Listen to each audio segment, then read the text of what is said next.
Sir Pawan Kalyan గారు sir ఇప్పుడున్న పరిస్థితుల్లో సినిమా ఇండస్ట్రీ నిజంగానే ఇప్పుడు ఇందాక సప్తగిరి గారు చెప్పినట్టుగానే చాలా ఇబ్బందికరమైన పరిస్థితే. కానీ ఈ టైంలో కూడా ఇంత కష్టపడి ఇంత డేర్గా తీయటం అనేది ఒక మంచి విషయం. కానీ ఇది గతంలో కూడా కొన్ని సినిమాలు ఇట్లాంటి సినిమాలు పోలికతో ఉన్నాయి. ఆ పాయింట్ మీకు ఏమన్నా అనిపించిందా ఈ సినిమా చేస్తున్న క్రమంలో కానీ, డైరెక్టర్ గారు కథ చెప్పిన క్రమంలో కానీ? అంటే సార్ ఉండొచ్చు సార్. బట్ అది ఏంటంటే కొంచెం సిమిలర్గా ఉండొచ్చు, కానీ ఎక్కడో ఒక డిఫరెన్స్ అయితే ఉంది సార్. అది దీంట్లో ఒక కాన్సెప్ట్, డిఫరెంట్ కాన్సెప్ట్ అయితే ఒకటి ఉంది. అది ఆల్రెడీ చెప్పినట్టు ఒక క్యూట్ లవ్ స్టోరీ కానీ. సో నాకు అది అనిపించింది. ఫ్యామిలీ, వైఫ్ అండ్ హస్బెండ్ గొడవలు, ఆ ఫీల్ అయితే ఉంటుంది. బట్ ఒక లవ్ స్టోరీ అయితే ఉంది సార్ దీంట్లో. ఆ లవ్ స్టోరీ కోసం యాక్సెప్ట్ చేయాలి. సప్తగిరి గారు సార్, విపరీతంగా నెలకో సినిమాలో కనిపించే సప్తగిరి సంవత్సరానికి ఒకసారి కూడా కనపడకుండా కనుమరుగైపోతానికి కారణం ఏంటి? వేరేగా అనుకోవద్దు, ఇది నిజమే. నేను మాట్లాడుతుంది నిన్నేదో ఇబ్బంది పెట్టాలని కాదు. నువ్వు సెలెక్ట్ చేసుకుంటున్నావా లేకపోతే సెలక్షన్లో మీరు ఉండట్లేదా? అన్న, ఆల్రెడీ ఇండస్ట్రీకి వచ్చి 18 years అయిపోయిందన్న. చేసిన క్యారెక్టర్లే చేస్తున్నాం. ఒక రకంగా చెప్పాలంటే 100% సెలెక్ట్ కూడా చేసుకుంటున్నాను. ఎందుకంటే రెగ్యులర్గా ఎలాగో భగవంతుడు ఇండస్ట్రీలో ఇంతకాలం ఉంచినందుకు కొంచెం ఆర్థికంగా స్థిరపరిచాడు. మనం రోజు పనికి వెళ్ళకూడదు. ఇప్పుడు కనీసం ఇప్పుడైనా వర్క్ సాటిస్ఫాక్షన్ కూడా వెళ్ళాలి. అలాంటి క్యారెక్టర్లు చూస్తున్నాను. మరి ఆ కామెడీ క్యారెక్టర్లు కాకుండా సప్తగిరి ఎల్ఎల్బి లాంటి సినిమా చేశాను నేను. ఒక ఎమోషన్ అనేది మీ అందరికి చూపించాను. దానికి మంచి అప్లాజెస్ వచ్చాయి. అటువంటి క్యారెక్టర్లు కూడా పడితే బాగుండు. రెగ్యులర్గా చేస్తున్నాం, నాకే మొనాటమే వస్తుంది, చూసేవాళ్ళు కూడా మొనాటమే వస్తుంది.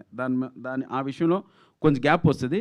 ఎప్పుడో ఒకరోజు ఏదో ఒక క్యారెక్టర్ ఇటువంటి డైరెక్టర్ రాస్తారు, మళ్ళీ మనకు ఒక కొత్త జర్నీ స్టార్ట్ అవుతుంది. ఈలోగా మళ్ళీ ఇప్పుడు కొత్తగా రీసెంట్గా సరస్వతి చేశాను, రాజాసాబ్ చేశాను, కొక్కర్కో చేశాను, పురుష చేశాను, రకరకాల సినిమాలు చేస్తున్నాను. కాకపోతే అవి కొంచెం చిన్న స్థాయి సినిమాలు కాబట్టి సరిగ్గా ప్రజలకు రీచ్ అవ్వట్లేదు. పెద్ద సినిమాల్లో కనపడితే ప్రజలకు కనపడినట్లు ఉంటుంది.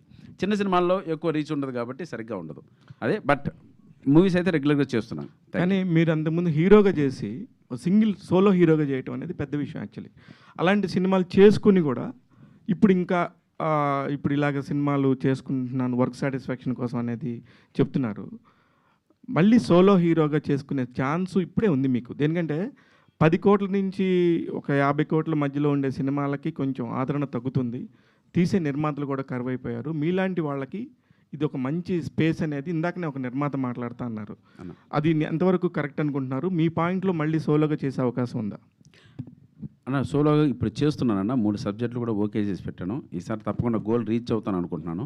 మీరు అన్నట్లు 5 కోట్ల నుంచి 10 కోట్ల మధ్య సినిమాలు మా దగ్గర కూడా మంచి డైరెక్టర్లు రావాలి. మమ్మల్ని ఒక ఆర్టిస్టులుగా గుర్తించి ఇప్పుడు రాస్తున్నటువంటి డైరెక్టర్లు సప్తగిరితో కూడా తీయచ్చు, సో కసిరెడ్డి లాంటి వాళ్ళతో తీయచ్చు. ఇటువంటి వాళ్ళతో కూడా మనం వీళ్ళతో కామెడీ సినిమాలు కాదు, ఒక మంచి వెయిట్ ఉన్న సినిమా తీయచ్చు, వర్త్ ఉన్న సినిమా తీయచ్చు అని వాళ్ళు అనుకొని మా పైన రాయగలిగితే మేము పర్ఫార్మెన్స్ చేయడానికి రెడీగా ఉన్నాం. ఆ పర్ఫార్మెన్స్ కూడా వాళ్ళు మా దగ్గర లాక్కోగలగాలి. సో ఇది డిపెండింగ్ అపాన్ టోటల్ ఆ రైటర్స్ అండ్ ఆ డైరెక్టర్స్, అప్కమింగ్ డైరెక్టర్స్ పైన ఆధారపడింది.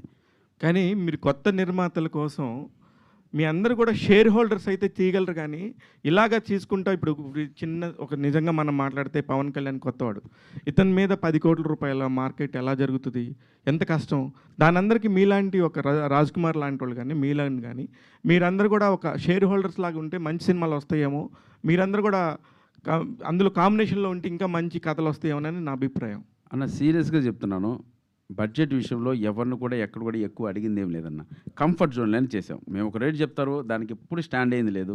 తప్పకుండా వాళ్ళు అడిగిన మాటకే మేము చేసిన సందర్భం ఈ సినిమా కూడా. సో కొత్త అబ్బాయి చేస్తున్నాడు, మన వంతుగా ఒక మాటగా అతని వెనక నిలబడ్డామంటే అతను సక్సెస్ అయితే మనకు బాగుంటుంది. సినిమాలు వస్తూ ఉంటాయి, ఎందుకు ఈ సినిమా వదులుకోవాలి అని అతని కంఫర్ట్ జోన్లో చేసాం మేము ఈ బడ్జెట్లో. అదే డైరెక్టర్ గారు కూడా మీరు అడగచ్చు మేము ఎంత తీసుకున్నాం, ఎలా తీసుకున్నాం అనేది. సో మేము ఆ రోజు చెప్పింది ఏంటంటే, మీ అబ్బాయిని పెట్టి మీరు సినిమా తీస్తున్నారండి, ఈ సినిమాని మీరు తీయడం అనేది 4 గోడల మధ్య కూడా తీసేయచ్చు. సినిమా 4 గోడల మధ్య కూడా తీసే, బట్ ప్రజల్లోకి ఎలా తీసుకెళ్ళగలి, పబ్లిసిటీకి పెట్టండి. పబ్లిసిటీకి మీరు 100% పెట్టగలిగితేనే ఈ సినిమా అంటూ ఒకటి ఉందని ప్రజలు తెలియగలిగితేనే జనాలు లోపలికి వస్తారు. ఆ తర్వాత వాళ్ళు డిసైడ్ చేస్తారు. సో పబ్లిసిటీ అనేది మోస్ట్ ఇంపార్టెంట్ ఈ రోజుల్లో. సో పబ్లిసిటీ పైన డిపెండ్ అయ్యి ఈ సినిమా తీయాలి. పబ్లిసిటీ అంటే మీరు ఎక్కువ సపోర్ట్ చేయాలి కదా. మీరు ప్రతి ప్రెస్ మీట్లో కూర్చుంటున్నానన్నా, నేనే కూర్చుంటున్నాను. మిగతా ఎవరు కూర్చుంటున్నారు చెప్పండి? నేనే వస్తున్నాను. ఆ సినిమాలు చిన్న క్యారెక్టర్ వేసినా వచ్చి నిలబడుతున్నాము. నా వంతు మాటగా నేను చేయాల్సింది చేస్తూనే ఉన్నాం. అయినా మా గురించి ఏదో రాస్తుంటారు, దాన్ని మేమేం చేసేదన్నా. నిర్మాతలు, దర్శకులు చెప్పాలి. వీరు గారు చెప్పండి సార్. టీజర్ బాగుంది సార్ అంటే Thank you, క్షేమంగా వెళ్ళి లాభంగా రండి కైండ్ ఆఫ్ కథను గుర్తు చేసింది. అవును సార్. అంటే thank you sir. Saptagiri Kasireddy combination అది చూస్తూ ఉంటే అమ్మాయిలు ఎలా కొట్టారు ఎవరు కొట్టారో తెలియదు కానీ చాలా బాగుంది. అంటే ఫ్యామిలీ ఆడియన్స్కి గ్రిప్ ఉంది. ఇప్పుడు సంక్రాంతికి వస్తున్న టైంలో చూస్తే సంక్రాంతి టైంలో కూడా అవును సార్. ఫ్యామిలీ ఆడియన్స్కి ఎక్కువ డిమాండ్ థియేటర్కి వస్తున్నారు అవును సార్. ఫ్యామిలీస్ రావాలంటే. అవును సార్. ఆ జోన్లో తీసుకుంటే మీరు ఆ జిల్లా నుంచి రావడానికి కారణం గోదావరి జిల్లా నుంచి, లేదంటే అవును సార్. మీ గ్రిప్ ఏంటంటే మీరు చేసిన సినిమాల కన్నా దీనికన్నా డిఫరెంట్గా ఉంది. అవును సార్. అవునండి. నేను చేసిన సినిమాలన్నీ లవ్ స్టోరీ, ఒక స్పోర్ట్స్ బ్యాక్డ్రాప్ అలా వాటికి హారర్ మూడు డిఫరెంట్ సినిమాలకి పనిచేశానండి. కాకపోతే నేను పెరిగిన వాతావరణంలో నా చుట్టుపక్కల నా ఫ్రెండ్స్ అవ్వచ్చు, ఫ్యామిలీ మెంబర్స్ అవ్వచ్చు, కొంతమంది బయట వాళ్ళు అవ్వచ్చు, అక్కడక్కడ చూసిన ఇన్సిడెంట్లన్నీ బేస్ చేసుకుని నేను కథ రాసుకోవడం జరిగింది సార్. అలాగే ఈ కథ నేను జెర్సీ మూవీకి వర్క్ చేస్తున్నప్పటి నుంచి రాసుకున్నాను. కాకపోతే కొంచెం తర్వాత మళ్ళీ కోవిడ్ తర్వాత నేను మళ్ళీ మసూదా అనే సినిమాకి వర్క్ చేశాను. ఆ వర్క్ చేసినప్పుడు మళ్ళీ కథను పక్కన పెట్టి తర్వాత మళ్ళీ మసూదా అయిపోయిన తర్వాత నుంచి ట్రై చేసి సినిమా చేశాను sir. All the very best అండి. Thank you very much sir. Thank you very much sir. Saptagiri గారు సార్, ఇందాక మీరు ఒక ఆన్సర్ చెప్పే క్రమంలో ఒక మాట అన్నారు. అందరూ అయ్యే కథ అయ్యే రోల్స్ ఇస్తున్నారో మేము కూడా డిఫరెంట్గా రోల్స్ చేయగలమని గుర్తించి రోల్స్ రాస్తే బాగుంటుందండి. బట్ నాకు ఒకటి అర్థం కావట్లేదండి. ఒక జనరేషన్ ఆఫ్ కామెడీ యాక్టర్స్ అందరూ వెళ్ళిపోయారు. ఆల్మోస్ట్ ఒక వ్యాక్యూమ్ అయితే ఉంది కామెడీలో. మీరు కానీ లేకపోతే కసిరెడ్డి గారు కానీ ఇలా కొంతమంది ఉన్నారు. మీరు ఏంటంటే సినిమాలో మంచి క్యారెక్టర్ పడినప్పుడు షైన్ అవుతున్నారు. బట్ ఒక ధర్మవరపు సుబ్రహ్మణ్యం గారు కానీ, ఏవిఎస్ గారు కానీ అలా ఒక ఎక్స్టెండెడ్ కెరియర్ ఉన్న కామెడీ యాక్టర్స్ అసలు ఎవ్వరూ ఇప్పుడు దాకా ఇంకా నిలదొక్కుకోలేదు ఆ స్టేజ్కి. మీరందరూ కూడా చాలామంది ఆ రకంగా ప్రయత్నం చేయకుండా కొంతమంది హీరోలు అవ్వాలనో లేకపోతే డిఫరెంట్ క్యారెక్టర్స్ చేయాలని తప్పలేదు అది. కాకపోతే ఆ కామెడీ యాక్టర్స్ అనే ఆ జోన్ అయితే ఏదైతే ఉందో అది ఖాళీగా ఉంది. అంటే నేను కొంతమంది డైరెక్టర్స్ని అడుగుతున్నాను, కామెడీ సినిమా రాయట్లేదు ఏంటంటే, చేయట్లేదు ఏంటంటే, ఎవరున్నారండి అసలు యాక్టింగ్ వాళ్ళందరూ వెళ్ళిపోయారు కదా, చేయడానికి ఎవరు లేరు కదా అంటున్నారు. అసలు ఒక మిస్ మ్యాచ్ అయితే కనపడుతుంది. మీరేమో వేరే క్యారెక్టర్లు చేయాలన్నట్టు మీలాంటి వాళ్ళందరూ వేరే చోటకు చూస్తున్నారు. మీరు చేయట్లేదు, ఎవరు యాక్టర్స్ లేరు కదా అని చెప్పి డైరెక్టర్స్ రాయట్లేదు. కామెడీ కథలు అనేది మొత్తంగా వదిలేశారు కదా సార్. లేదు సార్, మా భవిష్యత్తులో ఆధారపడినదే రైటర్స్ పైన, డైరెక్టర్స్ గారి పైన.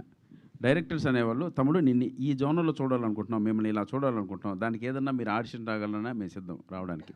వాళ్ళ ముందు అన్న ఇలా పర్ఫామ్ చేస్తే ఓకేనా, ఇన్నాళ్ళు మేము ఇచ్చేసాం, ఇలా చేయడానికి కూడా కొత్తగా ఆడిషన్ చేయడానికి కూడా మేము సిద్ధం, అంతకి ఉన్నాం మేము. సో రావాల్సిందే అటు సైడ్ నుంచి రావాలి.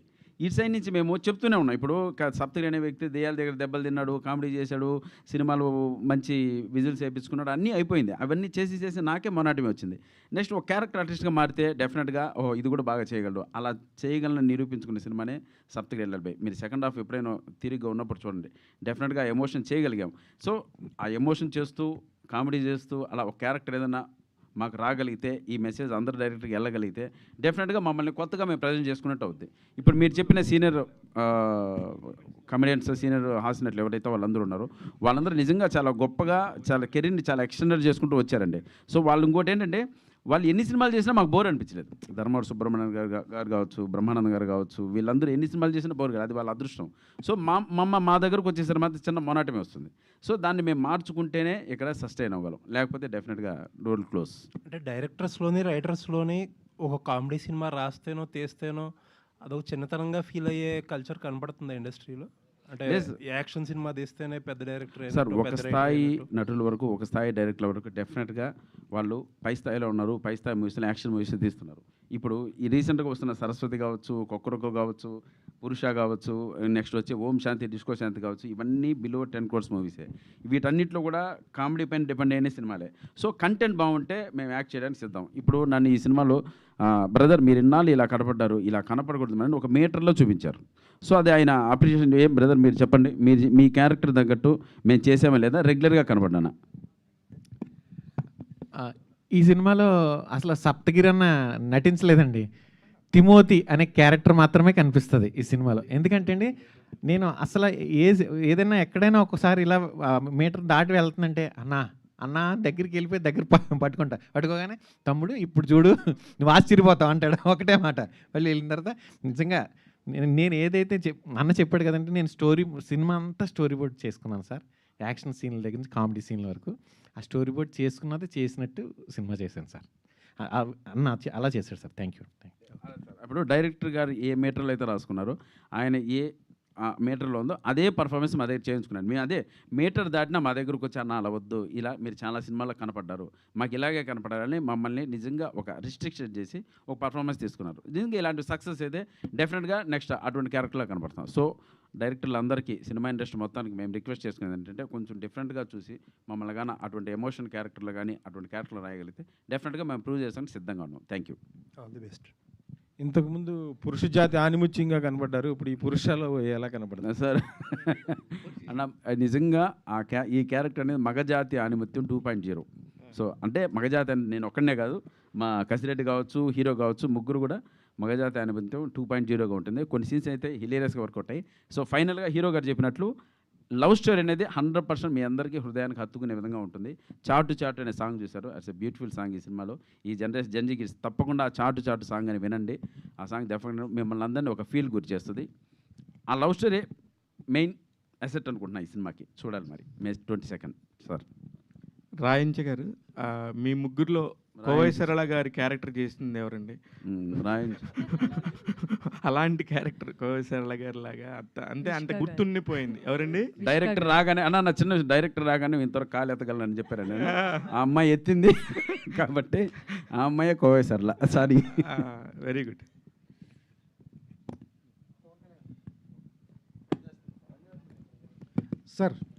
సార్ ఏంటి అక్క దగ్గర డబ్బులు ఉన్నాయని హీరో అయ్యారా, లేకపోతే చిన్నప్పటి నుంచి కోరికేనా? లేదు సార్, అది నాన్నగారి కోరిక సార్ అది. తర్వాత కాలేజ్లో ఉన్నప్పుడు కూడా లైక్ సమ్టైమ్స్ లైక్ మా కాలేజ్కి సెలబ్రిటీస్ లైక్ ఒక ఈవెంట్కి ఏదో ఒక వచ్చేవాళ్ళు. సో అది చూసినప్పుడు కూడా అనుకునేవాడిని వన్స్ ఒకసారి, అంటే నాకు నా ఇంటెన్షన్ ఉండేది లోపల. నాకున్న ప్రాబ్లం ఏంటంటే నేను ఏది బయటికి ఎక్స్ప్రెస్ చేయలేను. బట్ నాన్నగారికి అదే ఇంటెన్షన్ రావడం చాలా హ్యాపీగా ఉంది. అండ్ నాన్నగారి కోసం, నాన్నగారి కోరిక సార్. డైరెక్టర్ గారు, వీరు గారు సార్ నమస్తే. మీరు పనిచేసిన సినిమాలకి ఈ సినిమాకి అస్సలు సంబంధం లేదు. అవును సార్. ఎవరైనా సినిమా డైరెక్షన్ చేసినప్పుడు నేను కూడా ఇలాంటి సినిమా చేయాలి, ఆ జోనర్ చేయాలి, అట్లా ఉంటుంది. ఎందుకు క్వైట్ ఆపోజిట్ కథని ఎందుకు ఎంచుకుని ఈ సినిమా చేస్తున్నారంటే? దీనికి కారణం నేను 2 కథలు అవన్నీ బ్లాక్ బస్టర్ ఇట్లేండి, మీరు చేసినట్టు కూడా ఇట్లేండి. అవును సార్, అవునండి. నేను అది చాలా బ్లెస్సింగ్గా ఫీల్ అవుతున్నానండి. ఎందుకంటే అసిస్టెంట్ డైరెక్టర్గా పనిచేసినప్పుడు ఆ సినిమా హిట్ అయింది అనుకోండి, చాలా వైబ్ ఉంటుందండి. అంటే చాలా ఎనర్జీ ఉంటుంది. మనం డైరెక్టర్ అవ్వడానికి ఛాన్స్ ఉంటుంది. మనం కథ రాసుకుంటే మనం ఇలా, ఎందుకంటే నేను ఇద్దరితో పని చేశానండి. వాళ్ళిద్దరు ఫస్ట్ సినిమాలకి, అంటే గౌతమ్ తిన్నూరి గారు మా గురువు గారు, ఆయనతో పనిచేశాను. ఆయన ఫస్ట్ సినిమా ఎలా స్ట్రగుల్ అయ్యి సినిమా తీశారు, ఎలా హిట్ అయింది, ఆయన ఎలా సక్సెస్ అయ్యారు అనేది అంతా దగ్గరుండి చూశాను. తర్వాత సాయి కిరణ్ గారి దగ్గర పనిచేశానండి, మసూదా. ఆయన కొత్త డైరెక్టర్. ఆయన కూడా నేను వాళ్ళిద్దరి దగ్గర ఈ జానర్ ఎలా తీసుకోవడానికి ఎగ్జాక్ట్ రీజన్ ఏంటంటే అండి, ఒక జానర్ తీసుకుని అందులో ఎలా మనం కొత్తగా ట్రై చేస్తే సినిమా వర్కౌట్ అవుతుంది అనే విషయాన్ని నేను వాళ్ళిద్దరి దగ్గర నుంచి నేర్చుకుని ఇది కంప్లీట్ ఫ్యామిలీ ఎంటర్టైనర్ అని మనం చూస్తున్నామండి. దీంట్లో యాక్షన్ ఉంటుంది, అలాగే దీంట్లో లవ్ స్టోరీ ఉంటుందండి. అంతే. Thank you. ఈ కిటికీ దగ్గర ఏం జరిగింది? పోస్టర్లో పెట్టారు, అసలు ఏం జరిగింది? అవునండి, అది ఒక క్యూరియాసిటీ అండి. కిషోర్ అన్న క్యారెక్టర్ ఈ సినిమాలో చాలా అద్భుతంగా ఉంటుందండి. ఈ కిటికీ దగ్గర ఏం జరిగింది అనే దాని చుట్టూనే మొత్తం కథ అంతా తిరుగుతుంది. మీరు ఖచ్చితంగా ఈ కిటికీ దగ్గర ఏం జరిగిందో చూసినప్పుడు మీరు అందరూ అయితే సంతృప్తి చెందుతారని నేను అనుకుంటున్నాను. కిటికీ దగ్గర అంటే కిటికీ లోపల? కిటికీ దగ్గరే అండి, కిటికీ దగ్గరే. కిటికీ లోపల ఒకరో, కిటికీ బయట ఒకరో. ఓవరాల్గా కిటికీ దగ్గర వచ్చినప్పుడు ఖచ్చితంగా మీరు కూడా క్లాప్స్ కొడతారని అనుకుంటున్నాను సార్. ఓకే. అంటే ఈ పోస్టర్లో సెంటర్ ఆఫ్ అట్రాక్షన్ వెన్నెల కిషోర్ గారు కనిపిస్తున్నారు. అవును. ఆయన ఆయన కొన్ని లిమిటెడ్గా కొన్ని సినిమాలకు మాత్రం ప్రమోషన్ వస్తూ ఉంటారు కదా, ఈ సినిమాకి వస్తారండి. ఆయన ప్రీ రిలీజ్కి వస్తారు సార్. ఓకే. ఆశని ఎలా ఉన్నారు? చాలా బాగున్నాను. చూడండి, పురుషోత్తముడు తర్వాత మళ్ళీ పురుష అంత గ్యాప్, అంటే ఆ సినిమా తర్వాత మళ్ళీ ఎందుకంత గ్యాప్ తీసుకున్నారు? ఎందుకంటే అందులో చాలా డీసెంట్గా ఉన్నాను. ఇందులో కొట్టడం ప్రాక్టీస్ చేయడానికి ఇంత గ్యాప్ తీసుకున్నాను. ఎవరిని? Husband Saptagiri sir. అంటే మళ్ళీ ఆ సినిమా తర్వాత మళ్ళీ నాకు అప్పుడు మీరు నిజంగా ఇంటర్వ్యూ చేసినప్పుడు అనుకుంటా ప్రామిస్ చేశారు నెక్స్ట్ సినిమాకి తెలుగు బాగా నేర్చుకున్నాను. అవును అవును. నిజంగా ఇప్పుడు మీరు మాట్లాడితే నేనే షాక్ అయ్యా, అంత అద్భుతంగా మాట్లాడుతున్నారు. Thank you sir. దానికి నిజంగా అప్రిషియేట్ చేయాలి. అప్పుడు అసలు హిందీ మొత్తం తెలుగు వచ్చేది కాదు. సో ఎందుకు అంటే కంటిన్యూగా మీరు ఈ సినిమాలు తెలుగు సినిమాలు చేయాలనుకుంటున్నారు? తెలుగు సినిమాలో డెప్త్ ఉంటుంది. అంటే హిందీ సినిమాలు చేయొచ్చు, మరాఠీ సినిమాలు చేయొచ్చు, కానీ చిన్నప్పటి నుండి నా డ్రీమ్ తెలుగు సినిమాలు చేయాలని. సో ఆ లాంగ్వేజ్ నేర్చుకోకుండా నేను ఇక్కడికి వచ్చి చేయడం అది బాగోదు. అందుకే నేను ఫస్ట్ లాంగ్వేజ్ నేర్చుకొని తెలుగు సినిమాలే చేయాలి అండ్ కంటిన్యూగా ఈ సినిమా అంటే తెలుగు ఇండస్ట్రీలోనే ఉండాలి, ఇక్కడే సెటిల్ అవ్వాలి అని ఇంకా పెద్ద గట్టిగా కోరుకొని వచ్చేసాను ఇక్కడికి. సప్తగిరి, మామూలుగా కమెడియన్స్ ఎవరైనా సరే హీరోకి సపోర్ట్గా ఉంటూ ఉంటారు, హీరోకి ఈక్వల్ క్యారెక్టర్ కూడా చేస్తూ ఉంటారు. అలాగే మీరు ఇదివరకు అలాగే చేసుకుంటూ వచ్చు, సపరేట్గా హీరో. మళ్ళీ ఇప్పుడు హీరోల పక్కన సపోర్ట్గా మీరు చేయడానికి అంగీకరించట్లేదా? అంగీకరిస్తారా అన్న? ఇది అలాంటిదే కదన్నా, అది పైగా కొత్త హీరో పక్కనే చేసాం, అందుకనే ఏం కావాలన్నా? అంటే 100% యాక్సెప్ట్ చేస్తున్నా అన్న. ఇది చేస్తున్నామా అది చేస్తున్నామా, పని కావాలి, పని చేయడానికి సిద్ధం, ఏ పని అయినా సిద్ధం అంతే. అది దాంట్లో ఎటువంటి నామోషి లేదు, పని కావాలి అంతే, పని చేస్తాం. ఎందుకంటే ఏ బ్యాక్గ్రౌండ్ లేనివాళ్ళు మాకు పని కావాలి, పని దొరికితే పని చేస్తాం. అందులో ఇది ఉందా అది ఉందా రిస్ట్రిక్షన్స్ అటువంటివి ఏమీ లేవు. Thank you. రాజ్ కుమార్ గారు అది ఉంది కదా గెటప్, మీ గెటప్లో ఎప్పుడు ఆ కత్తెర ఎక్కడ చూడలే నేను అట్లాంటి గెటప్ని. ఏంటి ఆ కత్తెరకి సింబల్ ఏదన్నా ఉంది? సిజర్ మ్యాన్ అండి. సిజర్ మ్యాన్, సూపర్ మ్యాన్ లాగా సిజర్ మ్యాన్ అండి. ఓకే, మీరు సిజర్ మ్యాన్, హీరోకేమో లవర్ మ్యానా, లవర్ బాయ్ అతను. పక్కన సప్తగిరి గారు ఏంటిది? పీస్ మ్యాన్ అండి. Peace man. ఓకే, బాగుంది, వెరైటీ ఉంది కాన్సెప్ట్. ఆ మూడు ఆయన డైరెక్ట్గానే పెట్టాడండి. ఆయనకి పీస్ ఉండదు, ఈయనకి లవ్ ఉండదు, ఆయన ఎక్స్ట్రా చేస్తే కట్ అయిపోతుంది. బాగా చేస్తున్నారు సార్ రాజ్ కుమార్ గారు, వరుసగా చేస్తున్నారు, కంగ్రాచులేషన్స్. కాకపోతే మీరు చేసిన సినిమాలకు సంబంధించి ఇంకొంచెం మీరు ప్రమోషన్, ఈ పర్టికులర్ సినిమాకి అయితే మాత్రం చాలా బాగున్నాయి ప్రమోషన్స్. అయ్యో thank you sir, thank you. మీరు ఇంటి నుంచి కూడా మిగతా కూడా కొంచెం బాగా చేసుకుంటే 22 దాకా మీకు బాగా హెల్ప్ అవుతుంది. ఖచ్చితంగా మేము ప్రతి ఈవెంట్కి మేము వస్తాం. మా సైడ్ నుంచి మేము ఎంత పుష్ చేయగలమో మేము ఖచ్చితంగా 100% పెడతామండి. ఎందుకంటే నేను ఇప్పటి వరకు ఏ సినిమాకి కూడా వెళ్ళకుండా అయితే లేను. ఎందుకంటే ప్రతి సినిమాకి నేను ప్రమోషన్స్లో ఖచ్చితంగా కనపడతా, ప్రీ రిలీజ్ ఈవెంట్లో, వీటిలో వాటిలో. ఎందుకంటే ఒక 1 month మనం 30 days 40 days క్యారెక్టర్ చేసి ఈవెంట్కి 1 hour ఇవ్వలేకపోతే అందులోనూ డైరెక్టర్ మా మీడియా వాళ్ళ అబ్బాయి జాగ్రత్తగా థ్యాంక్ యూ అండి, thank you so much. Congrats అండి. ఇందాక మా శ్రవంతి గారు చెప్పినట్టే నిజంగా గోల్డెన్ లెగ్. ఎందుకంటే ప్రూవ్ చేసుకున్నారు, కమిటీ కూరలు కావచ్చు, కోర్ట్ కావచ్చు, ఇప్పుడు ఇది నెక్స్ట్ ఒక ప్యారడైస్ అంటూ ఒక మంచి ఫిల్మ్తో వస్తున్నారు, నాని గారి కాంబినేషన్ అంతా. సో ఎలా ఉండబోతుందో అది పురుష కోసం అప్డేట్ ఏమైనా? ప్రస్తుతానికి మనం పురుష కోసం మాట్లాడదామండి. ప్యారడైస్కి ఇంకా టైం ఉంది కాబట్టి అప్పుడు డెఫినెట్లీ నేను చెప్పకపోయినా మీ అందరికీ తెలుస్తుంది. చేంజ్ ఓవర్ చూసాం కదా కోర్టులో, కానీ అప్పుడు కమిటీ కూరల్లో ఒక ట్రెడిషనల్ అమ్మాయి కోర్ట్ అండ్ ఇది. సో దాంట్లో ఎలా ఉండబోతుంది క్యారెక్టరైజేషన్ కానీ కొంచెం? అని అదే చెప్తాను, మీకు జడలతోనే ఉంటాయా? నేను అదే చెప్తున్నా. ఇప్పుడు ప్రస్తుతానికి పురుషాలు ఉన్నాం కాబట్టి దీనికోసం ఏమైనా అడగని నేను చెప్పేస్తాను. అది ఇంకా టైం ఉంది కాబట్టి నేను చెప్పకపోయినా మీరు చూస్తాను, నేను చెప్పాల్సిన అవసరం లేదు అప్పుడు మీకు. సో యా, డైరెక్టర్ ఈ క్యారెక్టరైజేషన్ ఎలా ఉండబోతుంది మీది? చాలా యాక్షన్ ఉంటుందండి. నాకు చాలా పర్సనల్గా నాకు నచ్చిన క్యారెక్టర్ అండ్ చాలా సిమిలారిటీస్ ఉంటాయి నాకు గీతాకి అండ్ లైక్ విషికాకి గీతాకి. సో యా, మీరు చాలా కొత్తగా చూస్తారు. యాక్షన్ ఉంటుంది, కామెడీ ఉంటుంది, ఎమోషన్ ఉంటుంది, అన్నీ ఉంటాయి. డెఫినెట్లీ చాలా ఎంజాయ్ చేస్తారు. ఇది ఒక పాటలో వింటుంటే మహిళా సంఘాలు విన్నారు అన్నట్టు ఏదో వచ్చింది. అంటే ఏంటి అదేమన్నా వివాదాస్పదంగా దారితీసే అవకాశం ఏమన్నా లేదా ఇద్దరికి? లేదండి. ఒక ఓన్లీ పురుషాన్ని టైటిల్ పెడితే మగవాళ్ళ మీద టైటిల్ అండి ఇది. పురుషః పూర్తి మగవాళ్ళు ఎవరు అంటే పూర్తి మగవాళ్ళు, భార్య ప్రేమని గెలుచుకున్న వాళ్ళే పూర్తి మగవాళ్ళు అనే కాన్సెప్ట్తోనే నేను ఈ టైటిల్ పెట్టానండి. ఆ టైటిల్ జస్టిఫికేషన్గానే మొత్తం. ముగ్గురులో ఎవరు పురుష?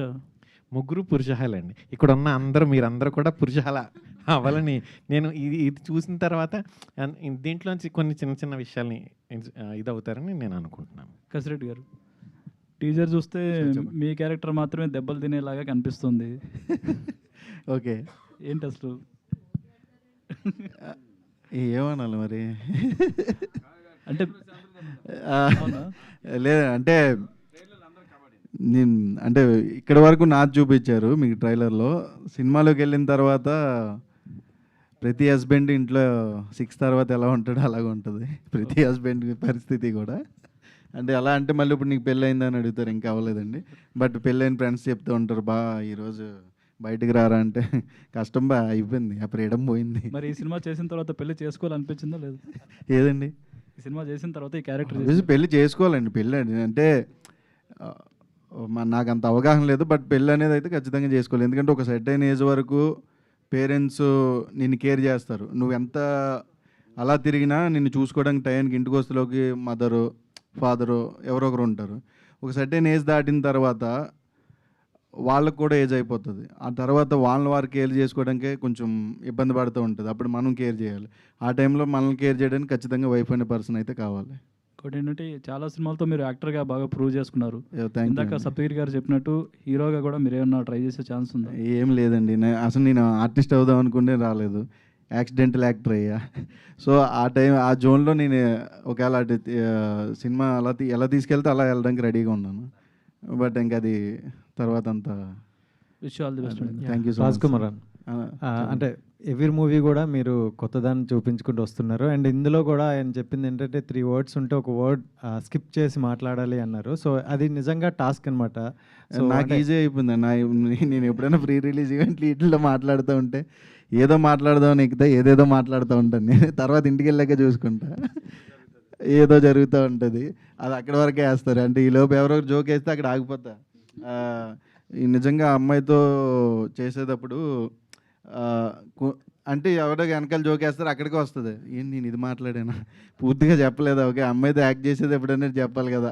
అలాంటి జంపింగ్ ఆయన చెప్పినప్పుడు నాకు తెలిసి ఫస్ట్ నేనే అన్నాను అనుకోండి ఈ కథ 2023లో. ఆయన అప్పుడు ఒకరోజు మా ఇంటికి వచ్చి చెప్పారు, మీరు ఎవరితో చేసినా నేను ఈ సినిమా చేస్తానండి, నేనైతే మీరు ఎప్పుడు వచ్చినా నేను రెడీగా ఉన్నాను. ఎందుకంటే ఇలాంటి కథలు రేర్గా వస్తాయండి. అంటే ఫ్యామిలీ ఎంటర్టైనరు, పిల్లల మధ్య గొడవలు ఇది వరకు ఉండేవండి. ఒక 15 years బ్యాక్ వెళ్తే మేము చాలా ఎంజాయ్ చేసేవాళ్ళం చిన్నప్పుడు. ఇంట్లో కూర్చొని పిల్లల ఊరు వెళ్తే ఇలాంటి చాలా సినిమాలు చూసుకుని తెగ నవ్వుకునే వాళ్ళం. ఒక ప్యూర్ కామెడీ ఉంటుంది, అది కూడా వల్గారిటీ ఎక్కడ ఉండదు. ఎందుకంటే వైఫ్ అండ్ మధ్య గొడవలు అంటే బయట నుంచి చూసే వాళ్ళకి చాలా ఎంటర్టైన్మెంట్ ఉంటుంది. అంటే నీకు నాకు ఎంత కొట్టుకున్నా బయట నుంచి చూసుకునే వాళ్ళు భలే కొట్టుకుంటారు రా అంటే, అందులో కూడా చిన్న బ్యూటీ ఉంటుంది. ఆ కొట్టుకోవడంలో కూడా ఆ కోపంలో ప్రేమ ఉంటుంది. దాన్ని చూసినప్పుడు మనం చాలా హ్యాపీగా ఫీల్ అవుతాం. అలాగే మా డైరెక్టర్ గారు అంటే చెప్పాను కదండి, ఆ ముగ్గురు 3 లవ్ స్టోరీలు ఉన్నాయి ఈయనకి. చెప్పడానికి కొంచెం మీడియాని ఇబ్బంది పడుతున్నారు. ఆ 3 లవ్ స్టోరీని పెళ్లి చేసుకుంటూ ఉంటే నా పరిస్థితి ఇలా ఉండేది అని 4వ అమ్మాయిని ఎత్తుక్కుని చేసుకున్నాను. వెన్నెల కిషోర్ గారిది కూడా ఆయన లవ్ స్టోరీ ఏంటి? వెన్నెల కిషోర్ గారిది అయితే ఖచ్చితంగా ఆయన లవ్ స్టోరీ. మీరు చూడండి కావాలంటే. ఇంకా ఎందుకంటే కిటికీ దగ్గర ఏం జరిగింది అనేది ఈయన ఎంత మీకు నొక్కి చెప్పాడు కదండి. కిటికీ దగ్గర సీన్ అయితే ఖచ్చితంగా ఈయందే 100%. డైరెక్టర్ గారు, సో కంగ్రాట్స్ సార్, చాలా పాజిటివ్గా ఉంది. అంటే మన ఇద్దరిని పెట్టుకున్నారు, వాళ్ళిద్దరు చాలు మీకు. సో చాలా పాజిటివ్ నడుస్తుంది. బట్ ఎక్కడైనా చిన్న సిమిలర్ వచ్చిందంటే ఆడియన్స్ అరే మొన్న వచ్చింది కదా ఇలా అంటున్నారు. ఎక్కువగా ఈ మధ్యన ఒక సిరీస్ వచ్చింది సేవ్ ద టైగర్. సో అది ఆల్రెడీ బ్లాక్ బస్టర్. సో దాన్ని కంపేర్ చేసుకుంటూ కొంతమంది అంటారు. సో ఏం చెప్తారు మరి? ఎక్కడ మీకు ఆ ఫీలింగ్ అయితే రాదండి, రాదు. చూశాను సార్, చూశాను. ఎందుకంటే అండి మనకి చాలా సినిమాలు క్షేమంగా వెళ్ళి లాభంగా రండి, తిరుమల తిరుపతి వెంకటేశ, ఇలా 3 క్యారెక్టర్లతో చాలా సినిమాలు వచ్చినాయండి. కాకపోతే మీరు ఇందాక అడిగిన క్వశ్చన్ చెప్పాను కదా సార్, నేను పనిచేసిన డైరెక్టర్లో ఒక కథ తీసుకున్నప్పుడు ఆ కథలో ఎలా డిఫరెంట్గా చూపించగలం అని ట్రై చేశారు. నేను అలాగే ఈ కథలో ఎలా డిఫరెంట్గా చూపించగలం. ఈ క్యారెక్టర్లు 3 అసలు వీళ్ళు ఎలా వచ్చారు, కథలోకి వీళ్ళు ఎలా ఎందుకు వచ్చారు, ఫ్యామిలీ ఎంటర్టైనర్ అంటున్నారు, wife versus warrior, house wife versus warrior, ఆ యాక్షన్ సన్నివేశాలన్నింటినీ కూడా మీరు చాలా త్వరలో ఎంజాయ్ చేస్తారని అనుకుంటున్నాను sir. Thank you sir. Thank you so much to all the media. Thank you so much and all the very best to the whole team of Purusha. Sir చెప్పండి, సప్తగిరి గారు మైక్ పట్టుకున్నారు, ఇంకేదో చెప్తున్నారు, వెయిట్ చేస్తున్నా.